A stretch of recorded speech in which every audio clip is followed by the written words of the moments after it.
Bonjour, bienvenue dans cette nouvelle capsule vidéo en histoire. Il s'agit de la deuxième partie du thème socialisme, communisme et syndicalisme en Allemagne depuis 1875.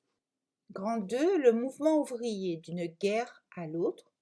Grand A, les débuts de la République de Weimar troublés par la division du monde ouvrier. À la fin de la guerre, l'empereur abdique et la République parlementaire est proclamée à Berlin. La République de Weimar est un gouvernement de coalition de 3 partis, le SPD allié au parti de centre-gauche Zentrum et aux libéraux. SPD et spartakistes s'affrontent pour la conquête du pouvoir.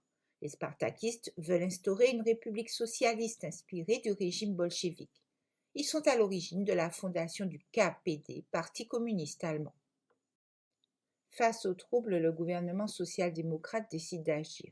L'armée, appuyée par les corps francs, les volontaires, s'attaque aux spartakistes durant la semaine sanglante du 6 au 13 janvier 1919.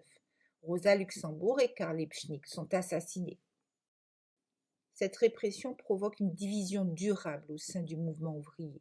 Une partie des travailleurs considère le chef du gouvernement, qui a pactisé avec les militaires, comme un traître et se tourne vers le KPD en opposition frontale avec le SPD.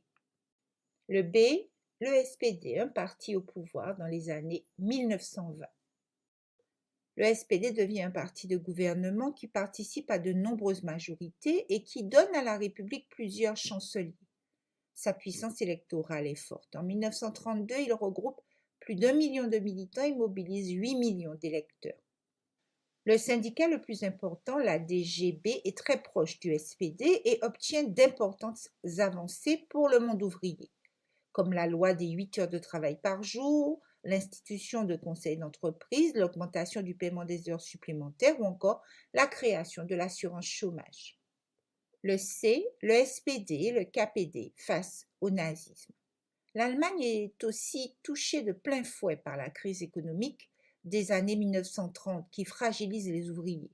La République est contestée par le KPD et par toute la droite. De 1930 à 1932, le SPD et ses alliés politiques sont incapables d'apporter des solutions à la crise économique et sociale. À chaque élection, le KPD et le NSDAP, le parti nazi, se renforcent, tandis que le SPD s'affaiblit. En 1932, le SPD fait en vain campagne contre le péril nazi. Il ne recueille que 20,4% des voix, le KPD 16,8% et le parti nazi 33%. Le KPD refuse toute alliance avec le SPD pour contrer le parti nazi, qui devient alors le premier parti du Reichstag. Hitler s'installe au pouvoir en janvier 1933. Entre mars et juillet 1933, tous les partis, à l'exception du parti nazi, sont interdits, de même que les syndicats. Les principaux dirigeants socialistes et communistes sont internés dans des camps de concentration où doivent s'exiler. Plusieurs députés sont assassinés. À la terreur politique s'associe l'encadrement du mouvement ouvrier. Le parti nazi crée des structures obligatoires de type corporatiste, regroupant patrons et ouvriers comme le Front allemand du travail.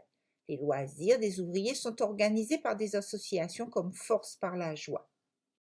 À partir de janvier 1934, la grève est interdite. Les conflits dans l'entreprise sont réglés par des militants nazis élus par les ouvriers sur une liste dressée par le patron. La résistance s'avère difficile car la répression est violente. Les actes de résistance restent donc limités. La répression menée par le gouvernement hitlérien dès 1933 anéantit le mouvement ouvrier. À bientôt pour une prochaine capsule.